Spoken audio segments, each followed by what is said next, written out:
자, 두 번째 시간은 6장 변호로서의 변증학입니다. 이 변호로서의 변증학은 6장과 7장 둘로 되어 있는데 1부, 2부 이렇게 되어 있어요. 그래서 이 변호로서의 변증학은 기본적으로 한 가지 주제를 다뤄요. 악의 문제. 악의 문제인데 이 6장은 악의 문제에 대한 예비 작업이야. 그래서 악의 문제가 뭐냐, 그리고 그동안 제시되었던 어떤 답변들, 시도들을 쭉 소개하고 있어요. 그리고 이 악의 문제에 대한 저자가 제시하는 답변은 7장에서 다음번에 다루게 될 거예요. 그래서 이제 그게 2부에서 다루는 내용이고 1부는 정말 이 악의 문제에 대한 일부분만 이제 제시를 합니다. 그래서 우리가 기독교 신앙과 관련해서 복음을 전하는 뿐만 아니라 복음을 전하는 과정에서는 아까 얘기한 것처럼 부활의 문제라든지 여러 가지 문제들을 함께 다루게 되는데 그 중에 가장 사람들 피부에 와닿고 중대한 가장 심각한 문제 중에 하나가 악의 문제다 하는 거예요. 그래서 이 악의 문제라고 하는 게 뭐냐? 악의 문제는 존재하는가? 또 이에 대한 답은 무엇인가? 해서 이제 보통 사람들이 악의 문제와 관련해서는 이런 식의 이제 문제를 제기한다는 거예요.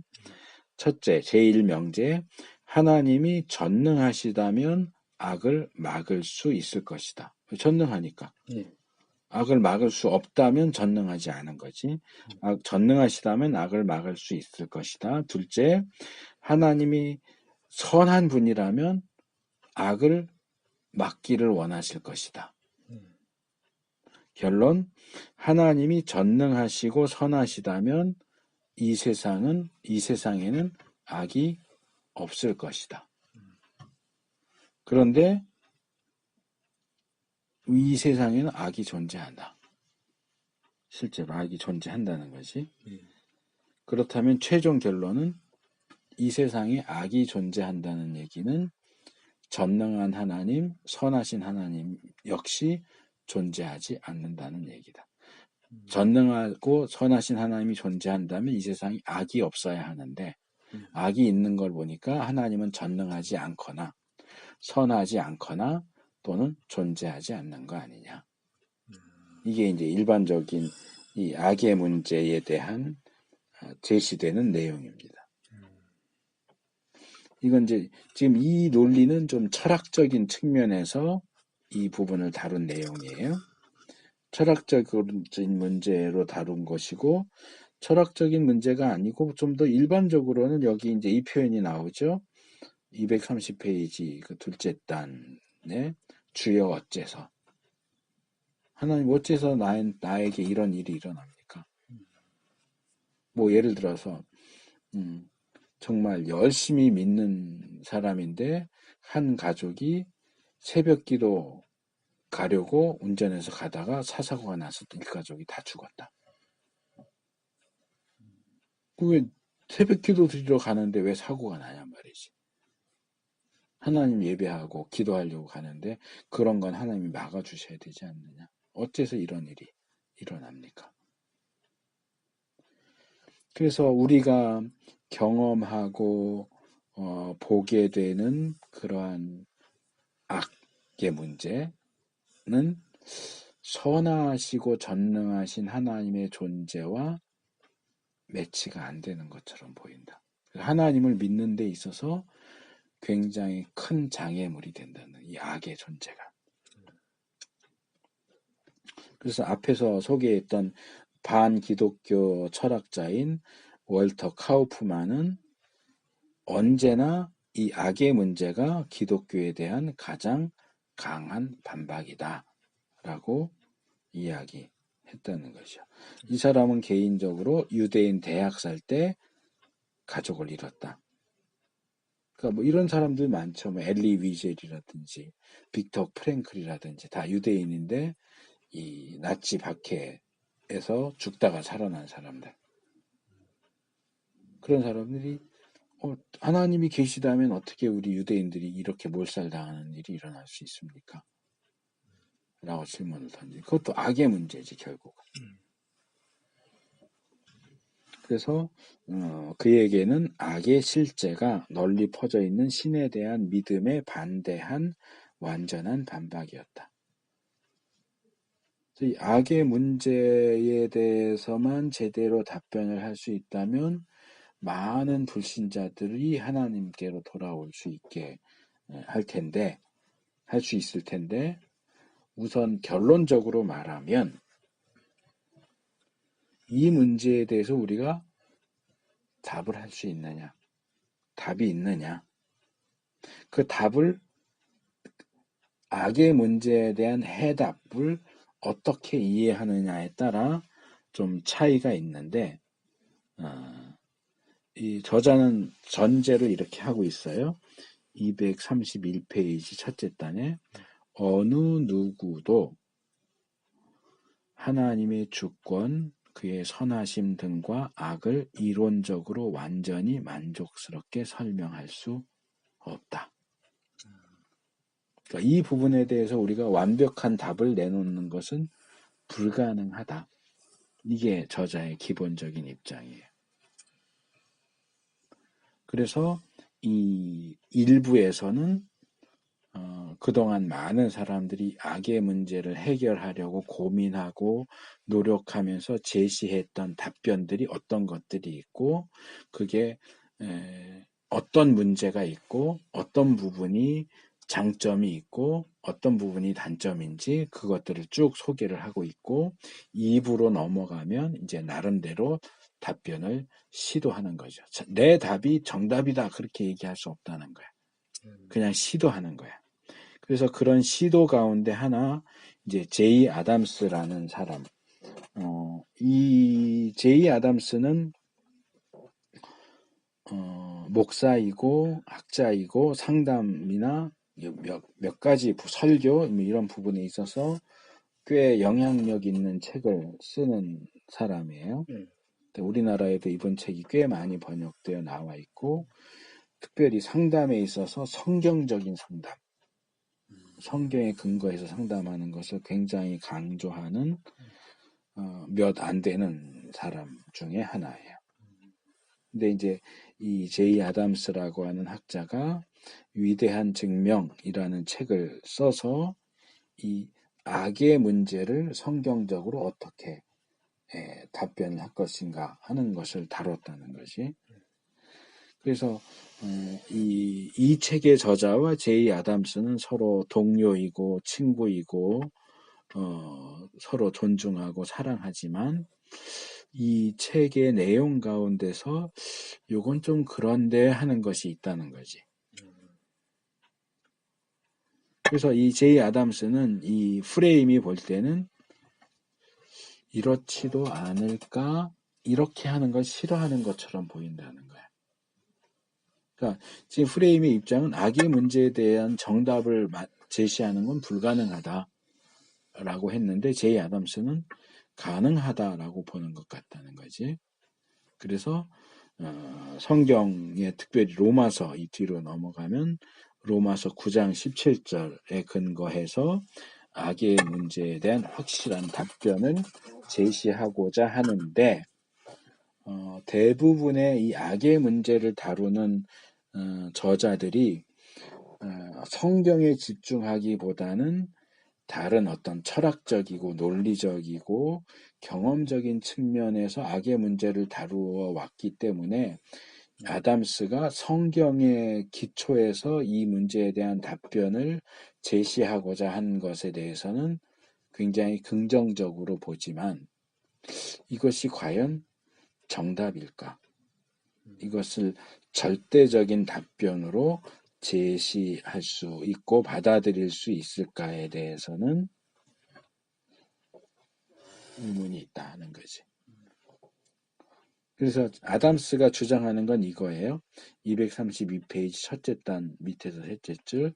하나님은 악한 사람들을 또는 악을 물리치시고 그의 능력과 그의 이름을 온 땅에 나타내고자 그들을 일으키신다. 그러니까 내가 힘이 세고 강하다는 걸 알리려면 나 혼자 이렇게 뻐기고 이래갖고서는 강함이 인정되지 않잖아. 누구랑 싸워서 정말 강해 보이는데 내가 그 사람을 넘어뜨리면 저 사람 정말 강하구나 할 텐데 아무도 뭐 싸울 대상도 없고 내 힘을 드러내 보일 만한 상황이 없으면 그게 아니니까 하나님이 하나님의 능력과 영광을 나타내기 위해서는 이 악이 있어야 이 악을 물리치면서 하나님의 영광과 이름을 드러내는 것이 가능해지기 때문에 악을 일으키신다. 로마서 9장 17절에 성경이 바로에게 이르시되 내가 이 일을 위하여 너를 세웠으니 곧 너로 말미암아 내 능력을 보이고 내 이름이 온 땅에 전파되게 하려 함이로라. 그러니까 이 바로 출애굽을 막는 바로를 더 일반화시켜서 악이라고 볼 수 있다는 거지. 내가 악을 이 일을 위해서 너를 악을 세웠다. 왜? 너로 말미암아 내 능력이 나타나고 내 이름이 전파되게 하기 위해서 악을 세웠다. 이게 이제 아담스가 제시하는 답변인데 그렇다면 이런 반박이 나올 수 있지 않겠느냐. 아담스의 답변은 악에 대한 모든 수수께끼를 제거하지 못하고 그 답변은 완벽한 답변은 아니다. 왜냐하면 그의 답을 들은 사람이 그러면 하나님의 능력과 이름을 나타내는 데 있어서 왜 꼭 하나님과 정반대되는 악을 사용해야만 그걸 드러낼 수 있습니까? 그러니까 내가 힘이 세다는 걸 꼭 악당을 때려 눕히는 걸로만 증명할 수 있습니까? 예를 들어서 놀이공원 가면 그런 거 있잖아요. 이렇게 해머로 꽝 쳐서 이렇게 쭉 올라가는 거. 몇 메타 얼마나 올라가는가.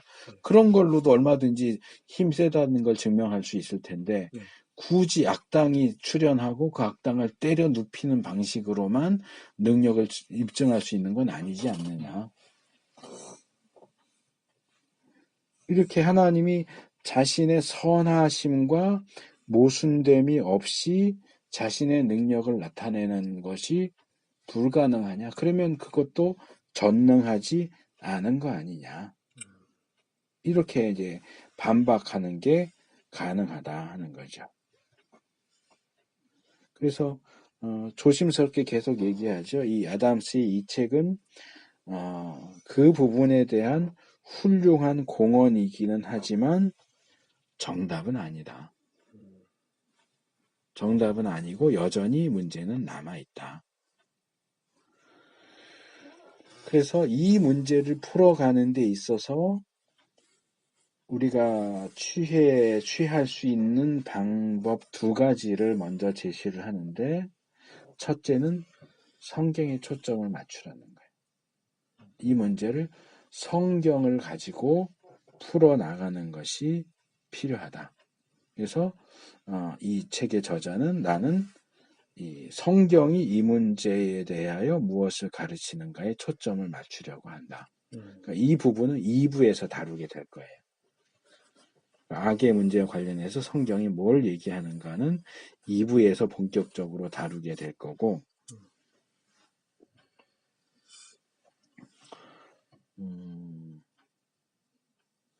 그래서 많은 사람들이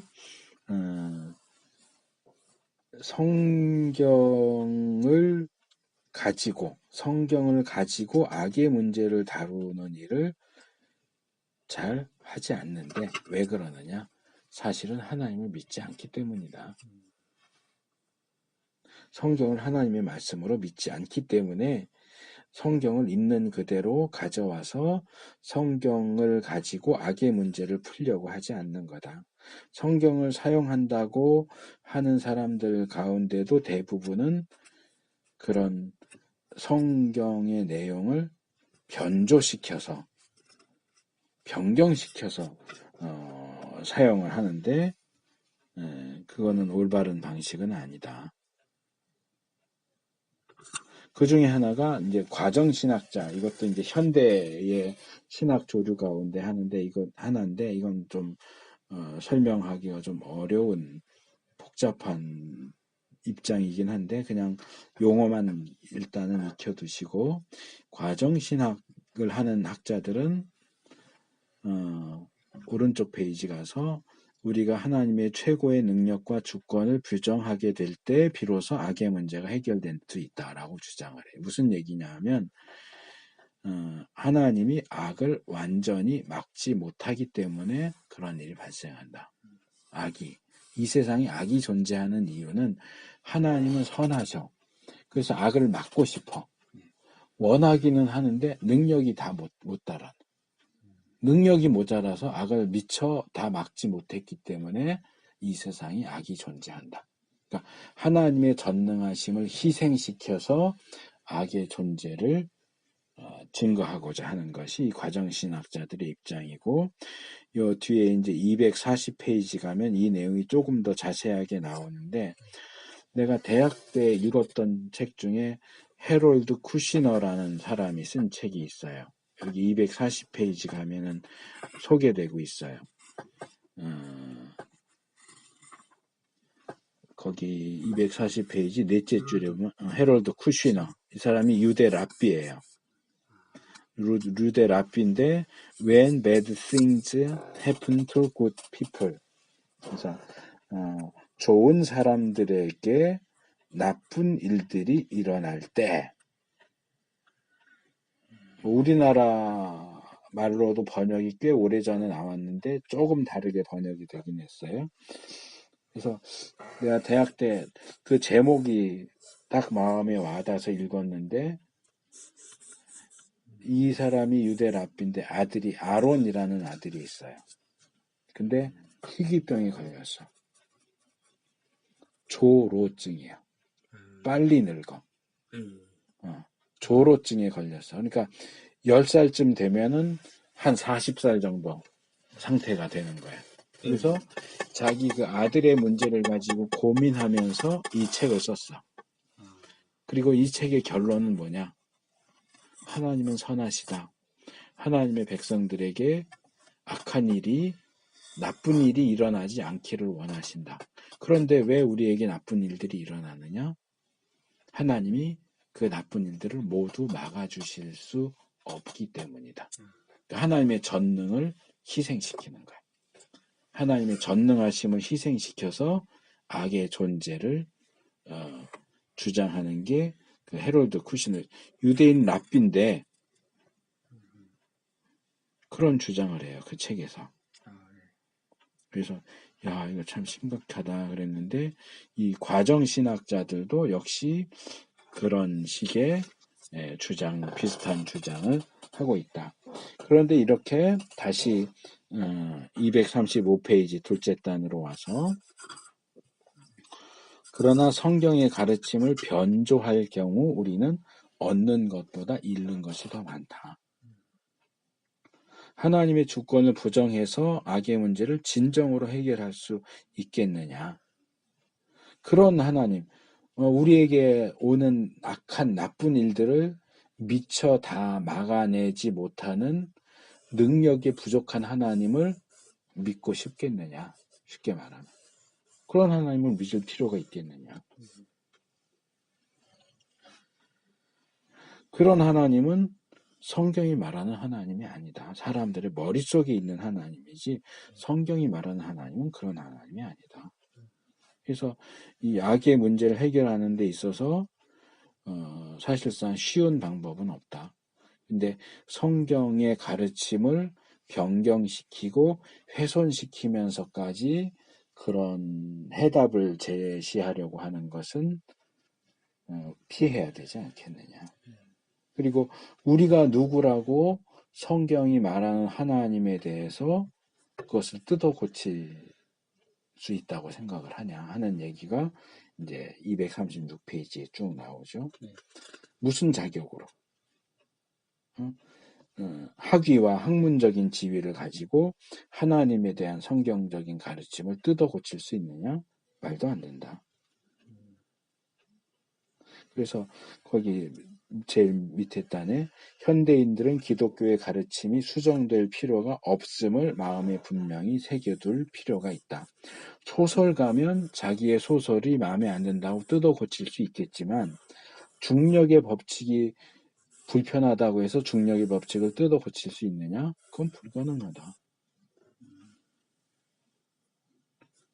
그래서 성경의 가르침은 소설이 아니고 중력의 법칙과 같기 때문에 우린 그것을 뜯어 고칠 수가 없다. 우리 마음대로 변경하거나 수정해서 하는 것이 불가능하다.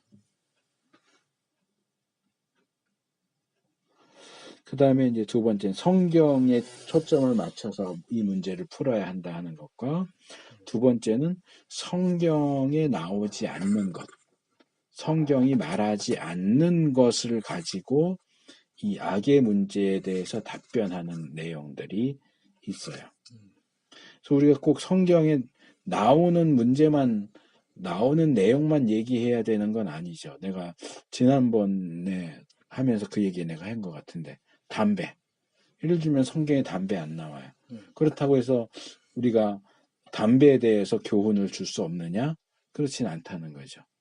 그러니까 성경에 직접적으로 나오지 않는다고 해도 성경적인 원리에 따라서 또는 그 외의 다른 방식들을 통해서 악의 문제에 대한 답변을 제시할 수 있는데 그런 것들에서도 우리가 배울 수 있는 것이 있기 때문에 여기서 소개를 한다 하는 거죠. 그래서 여기 전체가 내가 보니까 9개인가가 나와요. 9개인가가 이렇게 답변으로 제시되었던 내용들이 쭉 제시되고 있어요. 그래서 그거 하나하나를 이제 살펴보면서 배울 수 있는 점은 뭐고 받아들일 수 없는 점은 뭔가 하는 것들을 쭉 살펴요. 그리고 이제 2부에 가서 이제 저자가 제시하는 악의 문제에 대한 답변을 살펴보게 될 겁니다. 여기서는 일단 다른 사람들은 뭐라고 말하는가 를 살펴보는 거예요. 첫째, 악은 실제가 아니라는 주장이 있어요. 238페이지. 악은 실제가 아니다. 악은 환상에 불과하다. 동방 종교들과 서구의 종교들, 그러니까 동방 종교 중에서는 대표적으로 불교, 서방 종교 중에는 크리스찬 사이언스 지난번에 한번 소개를 했었어요. 그래서 우리가 아픈 거 이런 건 다 환상이다. 실제로 아픈 게 아니야. 이렇게 얘기하는 거예요. 그래서 악은 사실상 환상일 뿐이다. 그런데 이 비슷한 주장을 어거스틴도 했어요. 그래서 악이란 비존재의 영역에 속하는 것이다. 그러니까 무슨 얘기냐면 어거스틴의 경우는 직접적으로 악은 환상이다 이렇게 얘기는 하진 않아. 근데 악을 설명할 때 악은 선이 없는 곳에 악이 존재한다. 선의 비존재가 악이다. 악이 적극적으로 존재하는 게 아니고 선이 존재하지 않는 곳에 악이 있게 된다. 선의 비존재 이꼴 악 이렇게 주장을 하는데 그 비슷한 주장을 빛과 어둠 관련해서도 하거든요. 그러니까 어둠은 존재하지 않아. 다만 빛이 없을 때 그 자리를 차지하는 게 어둠이야. 빛이 있으면 어둠이라는 건 있을 수 없어. 그러니까 빛은 적극적으로 긍정적으로 존재하는 것이고 어둠은 사실은 존재하지 않는 것인데 빛이 없을 때에 소극적으로 부정적으로 모습을 드러낸다 이렇게 보는 거지. 그래서 이 빛과 어둠을 선과 악으로 나눠서 어거스틴이 설명을 하는데 이 부분에 대해서는 나는 동의하지 않아요. 어둠은 빛의 부재가 아니야. 창조 기록을 봐도 어둠이 먼저 있었어. 빛이 있으라 하시기 전에 어둠이 먼저 있잖아. 그러니까 우린 빛과 어둠 하지만 사실은 어둠과 빛 이렇게 해야 맞아. 그리고 이사야서에도 나는 빛도 창조하고 어둠도 창조한다. 내가 한 2주 정도 됐는데 이사야서 말씀 읽다가 그 구절을 묵상을 한 게 있는데 나중에 내가 지금 카톡 보내주는 말씀은 지금 9월 달 거 보내고 있거든요. 그러니까 아마 한참 뒤에 보내게 될 거예요. 12월 달에 한 거니까. 한참 뒤에 보내겠지만 이사야서에 있는 나는 빛도 짓고 어둠도 짓고 뭐 재앙도 짓고 하는 문제를 내가 악의 문제와 관련해서 묵상을 했었는데 나는 어거스틴에 대해서 동의하지 않는데 지금 이 프레임이 이 책에서 내가 생각했던 것과 거의 같은 내용을 이야기를 하고 있어. 그래서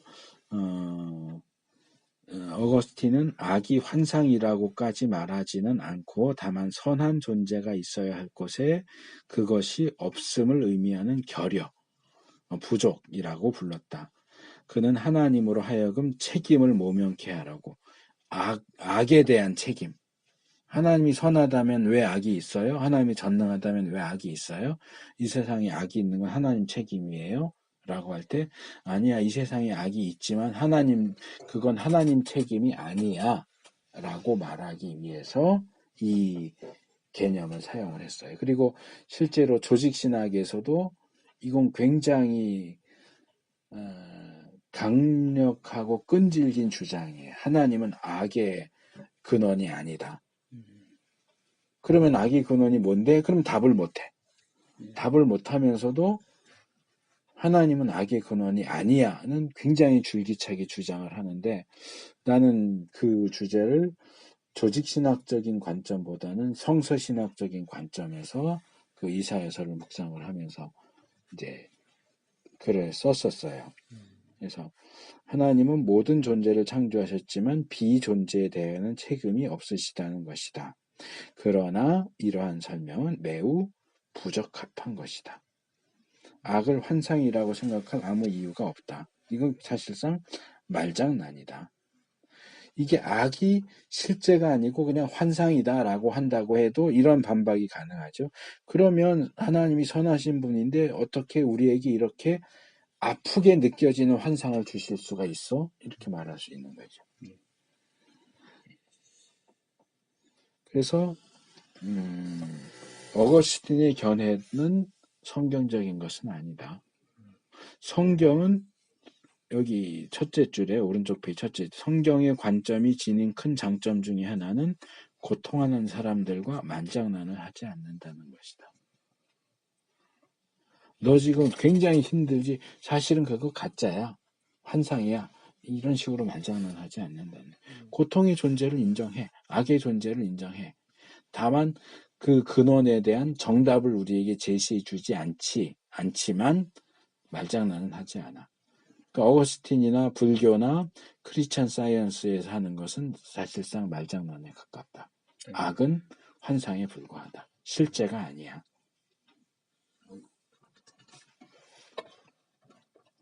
그래서 하나님은 우주의 선한 존재에 대하여만큼이나 그것의 부족과 결여에 대하여 책임이 있으신 것이다. 그래서 여기서 이 구절을 내가 정확하게 제시를 해주는 게 더 좋을 것 같네요.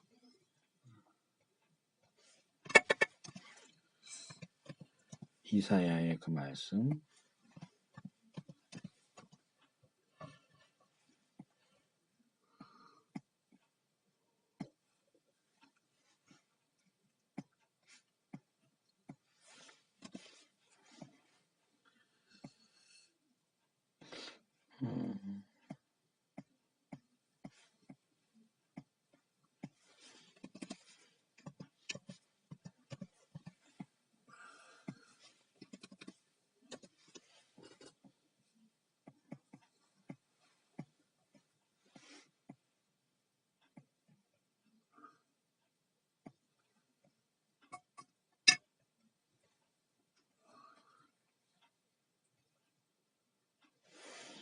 이사야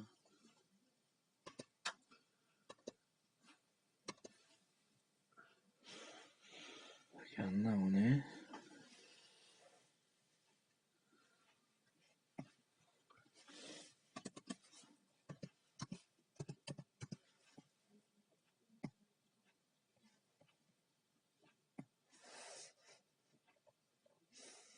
이사야 45장 7절. 이사야 45장 7절인데요. 나는 빛도 짓고 어둠도 창조하며 나는 평안도 짓고 환난도 창조하나니 나는 여호와라. 이 모든 일들을 행하는 자니라. 하나님이 스스로 뭐라고 말씀하시냐면 나는 빛도 창조하고 어둠도 창조하고 평안도 창조하고 환난도 창조한다. 이 환난이라고 되어 있는 이 표현이 이 히브리 단어로 라거든요. 라는 나쁜, 악한 그런 뜻이야 원래. 재앙, 재난, 고통. 그러니까 이제 이거는 포괄적으로 말해서 악이야, 악. 그러니까 나는 샬롬, 평안, 샬롬도 만들고 라, 악도 만든다. 그러니까 악도 하나님이 만든다고 이야기를 하는데 조직신학에서는 절대로 하나님은 악을 만들지 않았다라고 얘기하거든. 근데 이 본문은 하나님 스스로 나는 악도 내가 만들었다라고 얘기를 하신다는 거지. 그래서 이 부분에서 조직신학과 성경신학의 사이의 그 간격을 어떻게 줄여갈 수 있을까 하는 것을 이제 좀 고민을 했는데, 그래서 이 같은 얘기를 지금 프레임이 하는 거예요. 하나님은 선뿐만 아니라 악에 대하여서도 책임이 있으시다. 하나님은 그 자신의 의사에 의하여 모든 것을 이루신다. 그리고 이것은 죄와 악도 포함하는 것이다. 여기다 이 이사야 45장 이 구절이 45장 7절 이 구절이 들어가야 되는데 여기 창세기 누가복음 사도행전 로마서 구절들을 쭉 얘기하는데 이사야 구절은 안 들어갔어. 이사야 구절이 들어가야 되는데.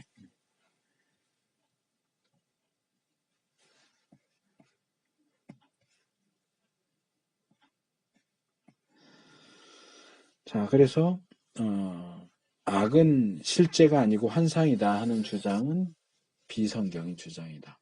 우리 성경은 악의 실제를 인정하고 있기 때문에 이 답변은 우리가 받아들일 수 없는 답변이다. 둘째, 하나님의 전능에 대해서 부인하는 방식. 하나님이 모든 악을 막을 수 없다. 아까 앞에서 과정신학 얘기를 했고 쿠시너 얘기를 미리 했죠. 여기 이제 쿠시너 얘기가 나와 있고요.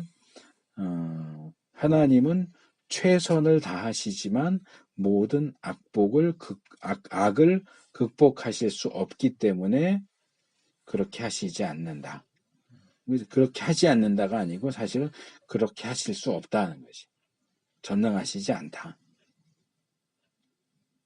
근데 이렇게 하나님이 선하시다는 것은 지키지만 하나님의 전능하심, 전지하심, 주권 이런 것들은 깎아내리는 그런 것들은 부정하는 이런 방식은 성경적인 가르침이라고 볼 수 없다. 그렇게 해서 악의 문제에 대해서 어떤 해결책은 얻을 수 있을지 몰라도 악을 극복하는 것에 대한 소망은 품게 해줄 수가 없다. 왜? 하나님도 극복 못하는 악을 우리가 어떻게 극복을 하겠어? 그래서 이것은 사실상 악에 대한 해결책이라고 말할 수 없다. 자, 세 번째 답변. 현재의 이 세상이 가능한 최선의 상태라는 변호. 악이 비록 있긴 하지만 이 세상은 하나님이 창조하실 수 있는 최선의 상태야.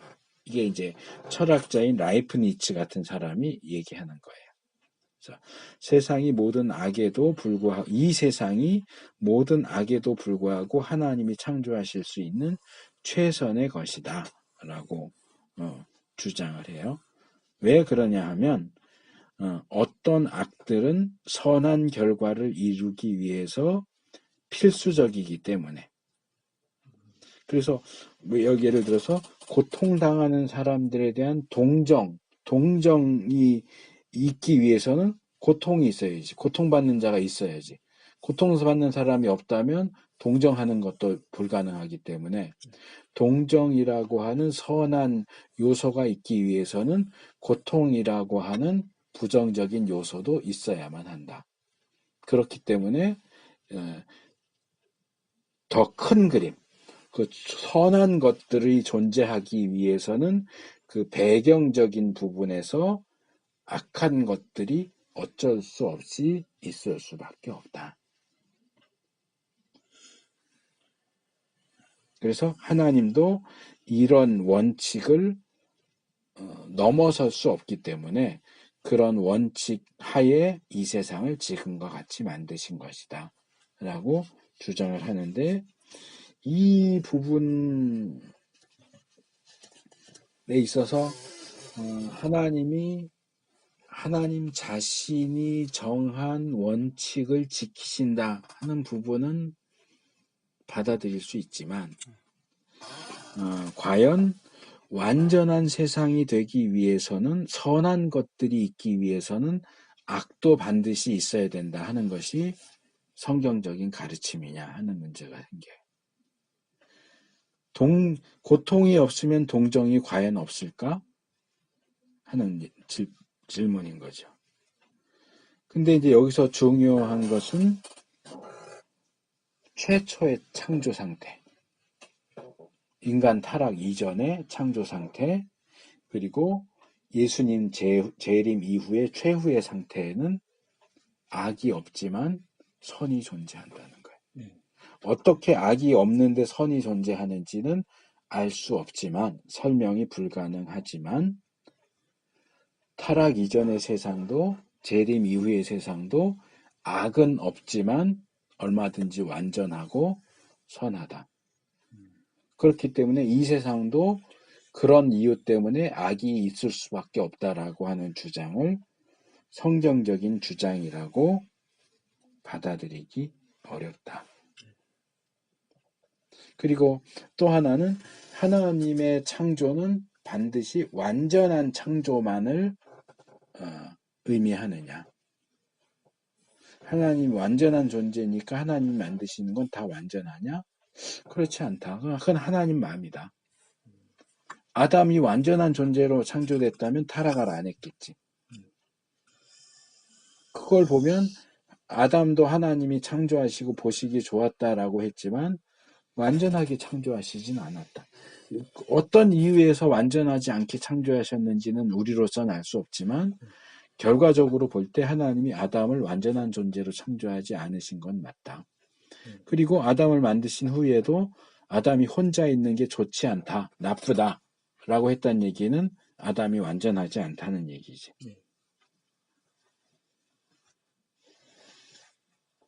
그래서 어느 정도 이 시도는 괜찮은 시도라고 하는 건 인정을 해요. 현재 이 세상의 모습이 어쨌든 하나님이 만드신 세상이고, 그 세상이 지금까지 이렇게 흘러왔다는 점에서, 결론적으로 이 세상이 이렇게 존재한다는 점에서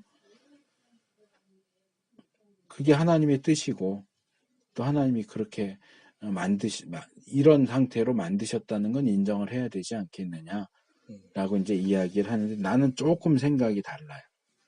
왜냐하면 우리가 살고 있는 이 세상은 하나님이 창조했던 원래의 모습이 아니에요. 하나님이 원래 창조했던 세상은 아까 말한 것처럼 악이 없는 상태야. 타락 이전, 재림 이후의 상태는 악이 없는 상태. 우리가 살고 있는 이 세상, 악이 있는 이 세상은 타락 이후의 상태고, 이 세상에 악이 들어온 것은 아담과 하와의 범죄 때문에 들어온 거지, 하나님이 악을 집어넣으신 게 아니라는 거지. 그러니까 그렇기 때문에 이 상태로 하나님이 세상을 창조하신 건 아니야. 악이 없는 상태로 창조하셨지. 그렇기 때문에 그 악이 들어오는 문제에 있어서 아담의 책임이냐, 아담을 만드신 하나님 책임이냐, 이 부분에 대해서는 우리가 뭐라고 말하기가 어려운 부분이 있지만, 단순히 지금 이 세상이 이런 상태로 돼 있기 때문에 하나님이 이 세상을 이렇게 만드신 것을 인정해야 되지 않겠느냐.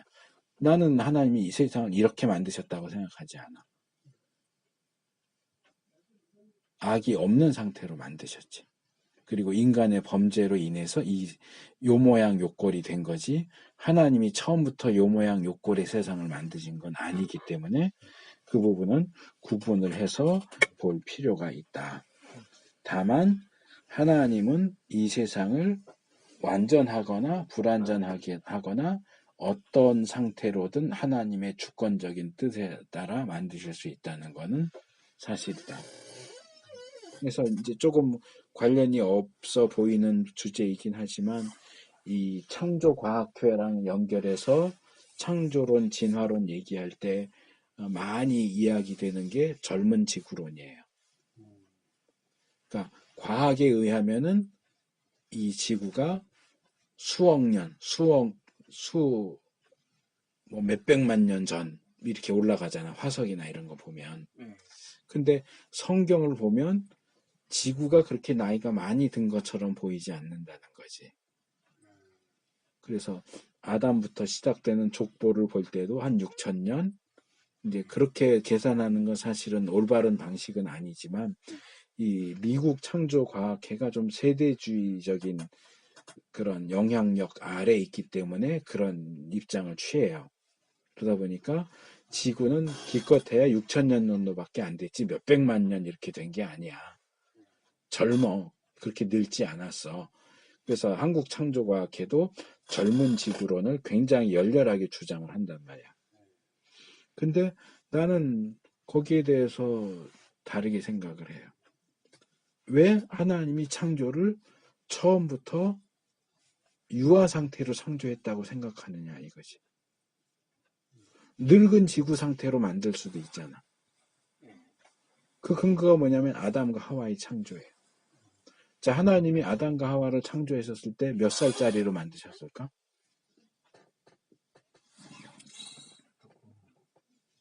1살?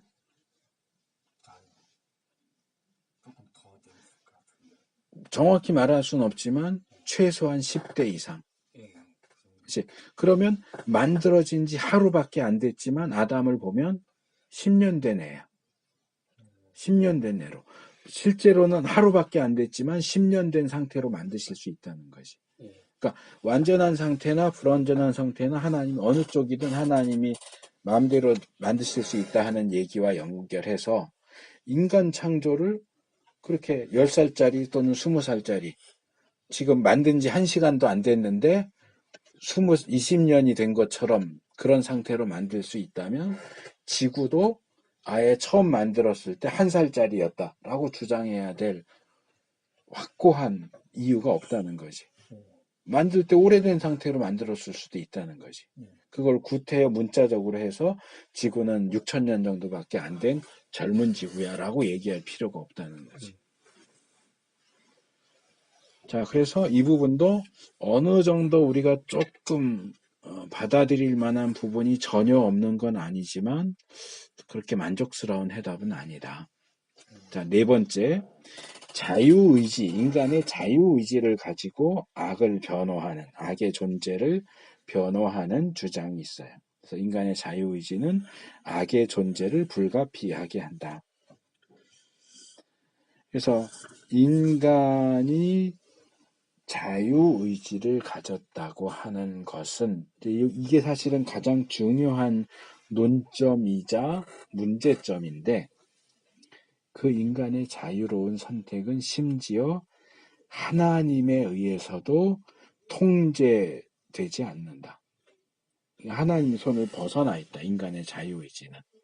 하나님도 어떻게 할 수 없는 것이고 인간이 인간의 자유의지를 사용해서 타락하고 범죄해서 악이 들어왔기 때문에 이 악의 발생, 악의 존재는 하나님의 책임 한계 바깥에서 일어난 거다. 그 책임은 인간이 져야 한다.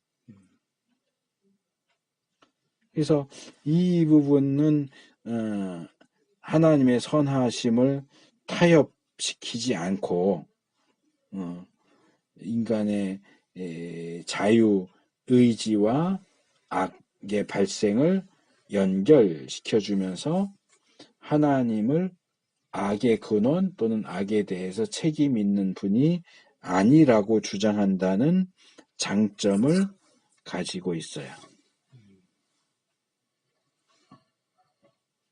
그런데 문제는 이 주장을 하는 사람들이 얘기하는 자유의지라고 하는 것이 성경적인 것이냐? 과연 성경이 말하는 자유의지가 하나님도 터치할 수 없는 영역이냐?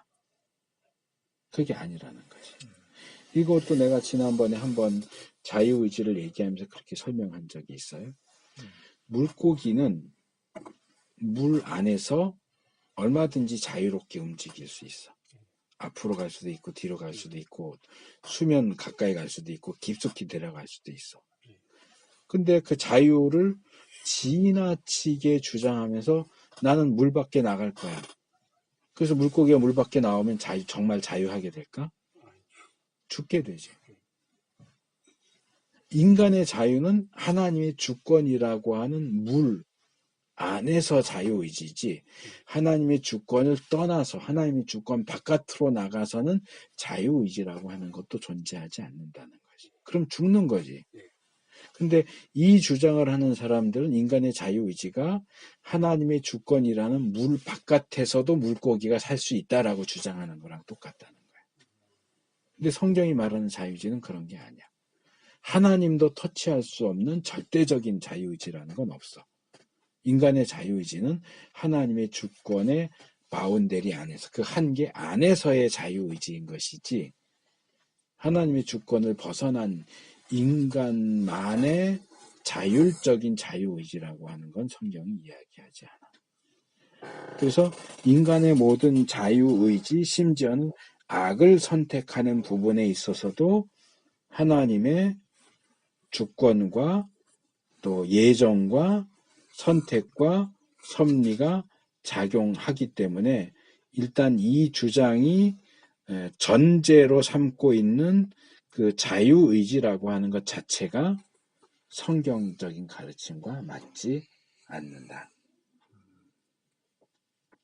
성경이 이 하나님의 주권 또는 인간의 자유의지, 예를 들어서 여기 246페이지 첫째 줄에 로마서 9장에서 바울이 자유의지에 대해 악의 문제를 얘기하면서 이 주장을 하는 사람들처럼 자유의지를 가지고 설명하지 않는다는 거야. 오히려 하나님의 주권을 가지고 설명한다는 거지. 그러니까 인간의 자유의지는 하나님의 주권에 포함되어 있는, 들어가 있어야지, 그 안에 들어가 있는 것이지 그것을 벗어나 있지 않다.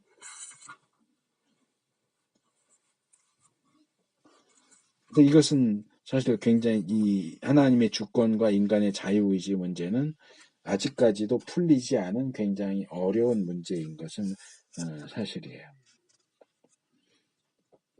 그래서 이 네 번째 답변도 역시 만족스러운 답변이라고 할 수는 없다. 자, 다섯 번째 답변은 이겁니다. 인격 형성에 기초한 변호. 악은 인격 형성을 돕는다.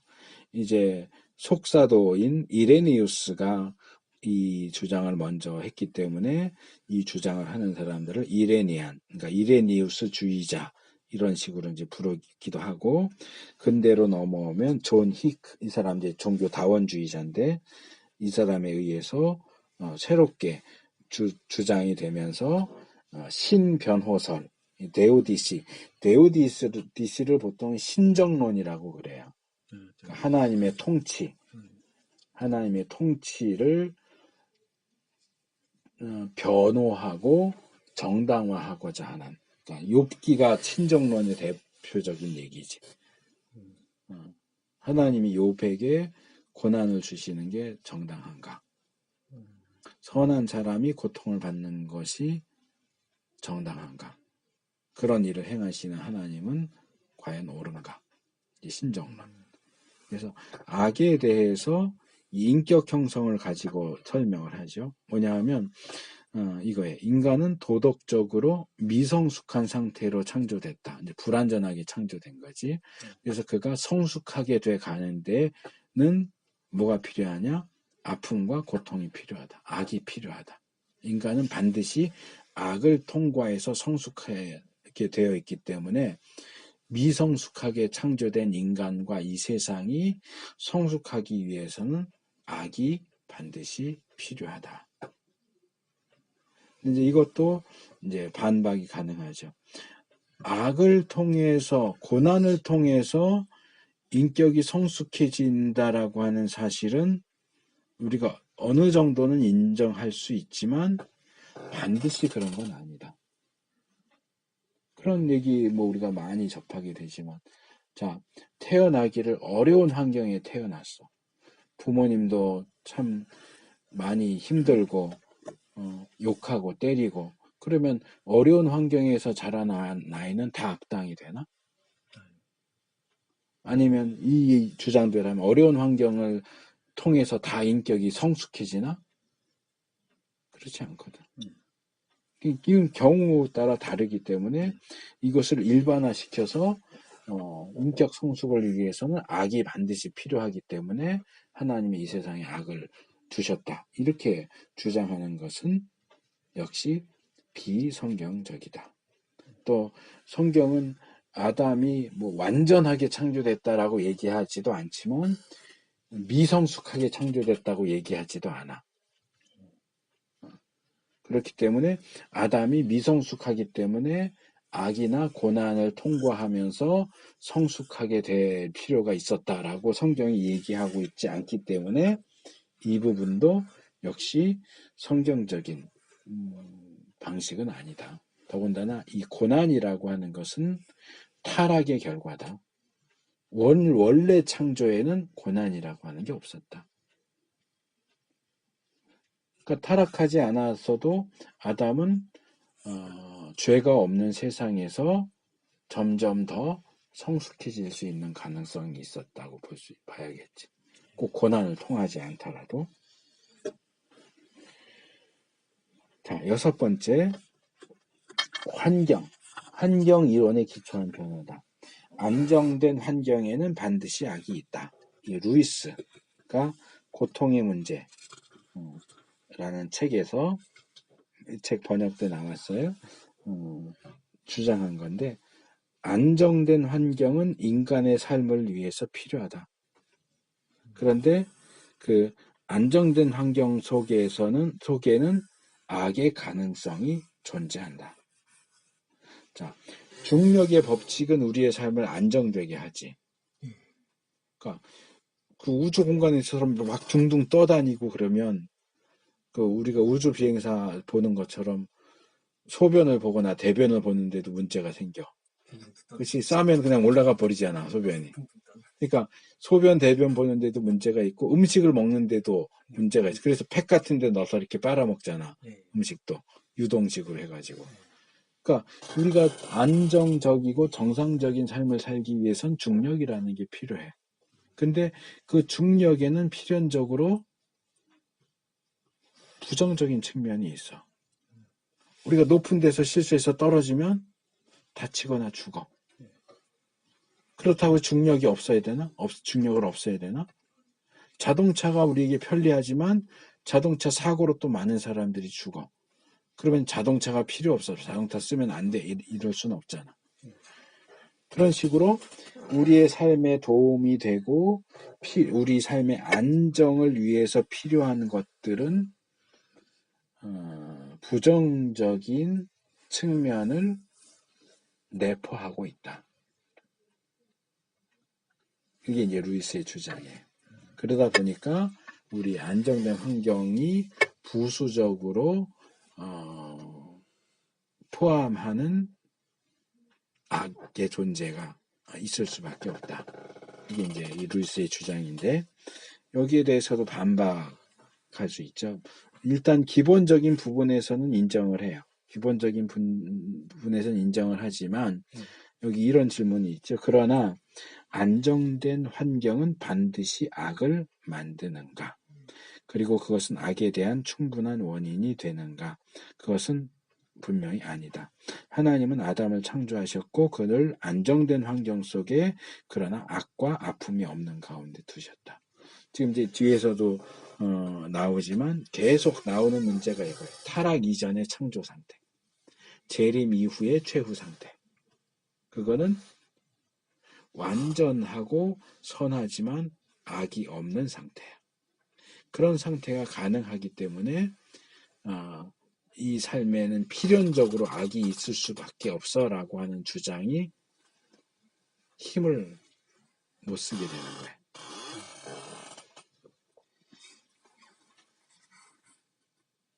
그래서 천국도 안정된 환경이지만 악이 없는 곳이다. 그래서 이 설명도 역시 악에 대한 충분한 설명이라고 하기는 어렵다.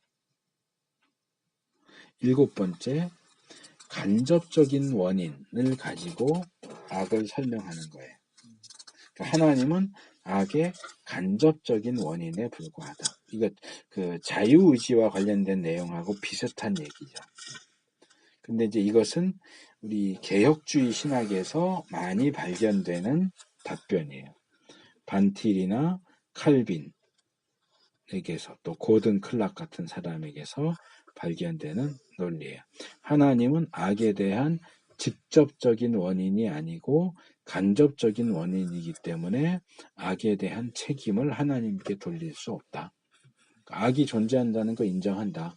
그런데 악이 존재하게 된 것은 하나님이 직접적으로 악이 존재하도록 하게 하신 게 아니고 한 달이 건너서 간접적인 원인이 되시기 때문에 하나님께 책임을 물을 수 없다. 그래서 이 원인을 근접 원인과 간접 원인으로 나눠서 설명을 한다는 거죠. 근데 이것도 역시 문제가 있어요. 여기 이제 아담 하와 타락에서도 하와를 유혹한 것은 하나님이 아니고 사탄이지 않느냐, 뭐 이런 식으로 하는데 이거는 사실상 말이 안 돼. 자, 예를 들어서 살인 교사를 했다고 쳐. 내가 얘를 죽이려고 형제한테 얘 죽여주세요 그랬어. 그래서 형제가 얘를 죽였어. 나는 얘를 직접적으로 안 죽였어. 간접적으로 죽였어. 그럼 나는 이 살인에 대해서 책임이 없나? 그러니까 간접 원인이기 때문에 책임이 없다는 거는 사실상 말이 안 되는 얘기라는 거지. 살인 교사도 살인을 직접 시행한 사람과 마찬가지로 살인에 대한 책임이 있지. 직접적인 원인이 아니고 간접적인 원인이라고 해서 책임이 없다라고 주장할 수 있느냐? 그건 아니다 하는 거지. 자, 8번째. 자, 이 6장은 좀 진도가 빨리 나가죠. 좀 어렵지 않은 내용이라서. 하나님은 법과 무관하다. 그러니까 하나님은 법을 초월해서 존재하신다. 라고 하는 주장이에요. 그래서 이 부분도 고든 클락이 자기 책에서 이 부분도 같이 얘기하고 있는 부분인데, 여기 이제 법과 무관하다라고 번역을 했는데 outside of the law죠. 법 바깥에 있다. 이제 치외법권 이런 개념이지. 그러니까 우리나라 땅에 있지만 뭐 영국이나 미국 대사관은 우리나라 법 바깥에 있지. 우리나라 법으로 처벌을 하거나 이렇게 할 수가 없어. 마찬가지로 하나님은 이 세상의 법, 인간의 법 바깥에 초월해서 존재하시기 때문에 이 악에 대해서 이 세상의 방식, 인간의 방식으로 이러쿵저러쿵 말할 수 없다는 거야. 그러니까 하나님은 법으로 인간에게 살인하는 거 나빠, 살인하지 마. 도적질하는 거 나빠, 도적질하지 마. 거짓말하는 거 나빠, 거짓말하지 마. 이렇게 법으로 인간에게 주셨지만 하나님 자신은 이 법을 초월해 있어. 그러니까 하나님한테는 우리가 하나님도 살인하지 마세요. 도둑질하지 마세요. 거짓말하지 마세요. 이렇게 요구할 수 없다는 거지. 하나님은 인간에게는 살인하지 말 것을 요구하시지만 하나님 자신은 얼마든지 살인을 할 수 있다. 왜? 법을 초월해서 있으니까. 이게 이제 이 논리가 얘기하는 건데 이 부분에도 문제가 있어요. 일단 기본적으로 하나님이 법을 창조 원리에서 초월해 계신다는 건 맞아요. 그러니까 예를 들어서 시간도 하나님의 창조물이야. 그러니까 피조물들은 시간을 초월해 있을 수가 없어. 마음대로 과거로 갔다가 미래로 갔다 이렇게 할 수가 없어. 우린 현재만 살 수 있지. 그런데 하나님은 시간을 초월해 있기 때문에 하나님에게는 과거도 현재고 현재도 현재고 미래도 현재야. 그래서 예언이 가능해지는 거야. 또 하나님은 남자예요 여자예요 물어보는데 남성 여성은 창조의 원리야. 그런데 하나님 이 창조를 벗어나 있기 때문에 하나님은 남자도 아니고 여자도 아니야. 중성도 아니고 그냥 하나님은 하나님이야.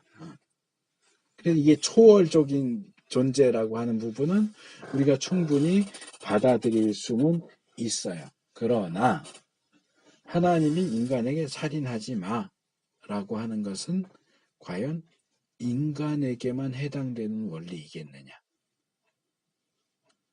거짓말은 나쁘다는 인간에게만 해당되는 거고 하나님에게는 해당되는 게 아니냐? 하나님이 인간에게 주신 율법은 어디에서 나오느냐? 하나님에게서 나오는 거야. 다르게 말하면 하나님의 속성에서 나와. 하나님의 속성 자체가 선을 선호하시고 악을 혐오하셔.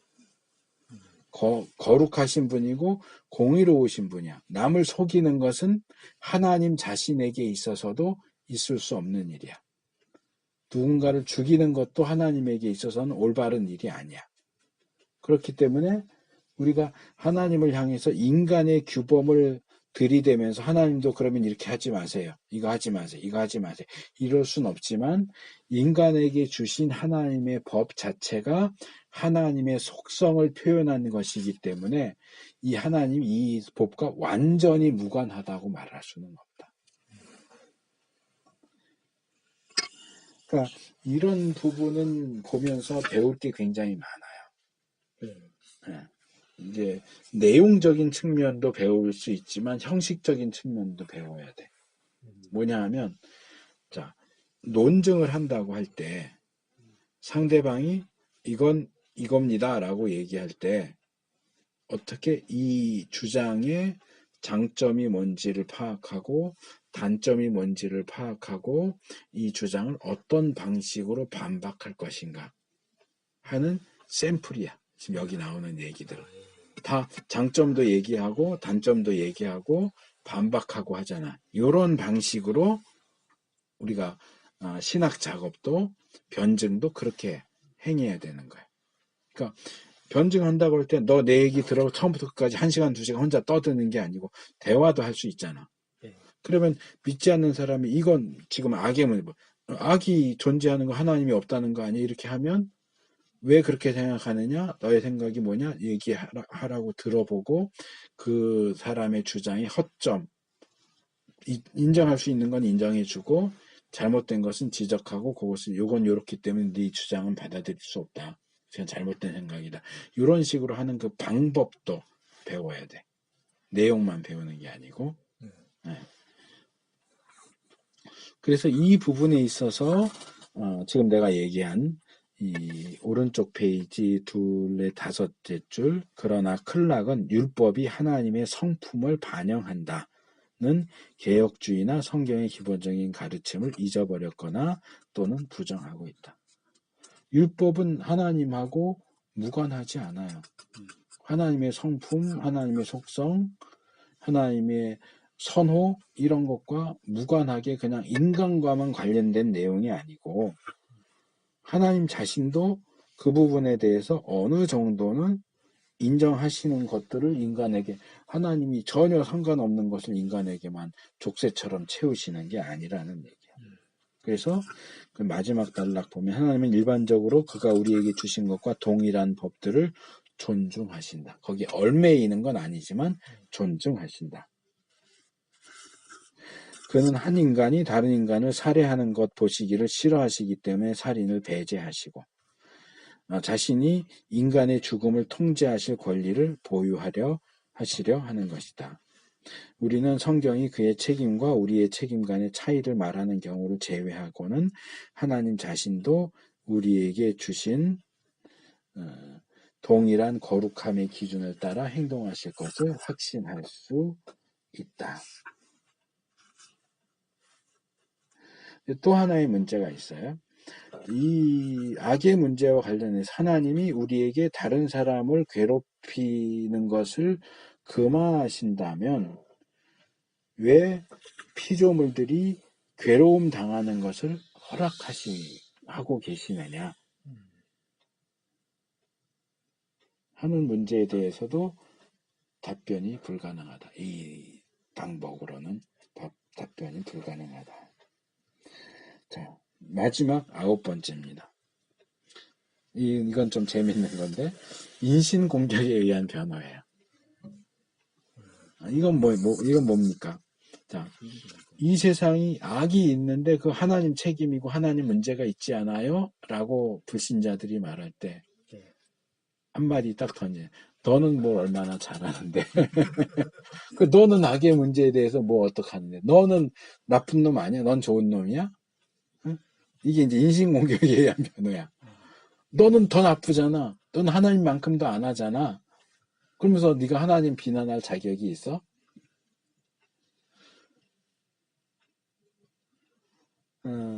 이제 이걸 통해서 불신자가 뭔가 내가 뭔가 착각했구나, 내가 뭔가 잘못 생각했구나 이렇게 깨우칠 수 있는 어떤 계기가 될 수도 있다. 왜? 너 하나님의 문제보다 네 문제가 더 심각해. 무슨 번데기 앞에서 주름 잡냐? 어떻게 하나님이 만드시고 다스리는 세상에 악이 있을 수 있어? 하나님이 어떻게 그럴 수 있어? 라고 말하지만 네 삶을 돌아보면 너는 더하잖아. 그래서 이 부분에서 셋째 단락이구나. 불신자들로 하여금 그들 자신의 자율로 도덕적 개념을 정의하는 것을 결코 허락해서는 안 된다. 이게 뭐냐 하면 무엇이 선하고 무엇이 악한지를 하나님이 정하신 기준이 아니라 자기 기준으로 정하는 거야. 그러니까 그 대표적인 얘기가 동성애지. 그러니까 차별금지법이나 이거는 결국 인간이 자율로 선과 악을 정하겠다는 거야. 하나님은 분명히 동성애는 악이다라고 말씀하시는데 인간이 자기의 이성과 자유를 가지고 또는 감성을 가지고 동성애가 왜 악이야? 그건 나쁜 거 아니야. 라고 말하는데 거기에 대해서 기독교가 그래 네 생각도 맞아 이러면 안 된다는 거죠. 만일 불신자가 자신의 자율을 고집한다면 제일 밑에 우리는 그로 하여금 어떻게 자율적 존재가 신이 없는 우주에서 도덕적 결론에 이를 수 있는지를 보여달라고 요구할 수 있을 것이다. 그러니까 이건 우리가 신존재 증명에서 봤던 도덕적 논증과 관련된 이야기예요. 야, 하나님을 인정하지 않는데 어떻게 도덕이라는 게 존재할 수 있고 네 혼자 생각으로 뭐가 선하고 악한 건지를 도대체 무슨 기준으로 정하는데 하나님이 있기 때문에 선악이 있고 윤리가 있는 거고 도덕이 있는 거지. 너가 하나님을 인정하지 않으면서 네가 스스로 도덕과 윤리를 얘기하는 건 네가 하나님이 되겠다는 얘기인데 네가 정말 하나님이 될 만한 자격이 있어? 능력이 있어? 이렇게 하는 거죠.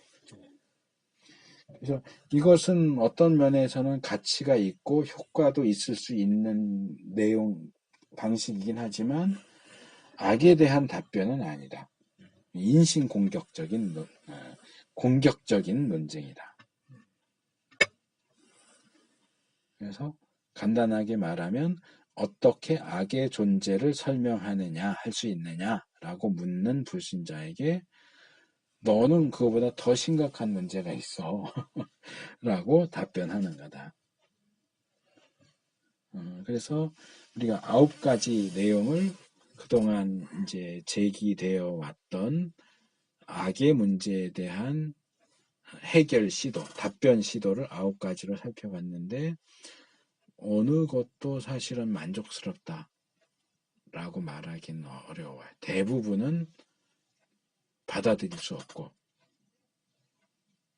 또 나머지는 불만족스럽고 긍정적으로 인정할 만한 부분들이 군데군데 있긴 하지만 그것은 중요한 부분을 건드리는 게 아니고 지엽적인 문제, 부분적인 부분에서만 뭐 하나님이 법을 초월해서 계신다거나 하나님이 기본적인 법을 인정해 주신다거나 뭐 이런 지엽적인 문제지 악의 문제와 직접적으로 관련된 건 없어.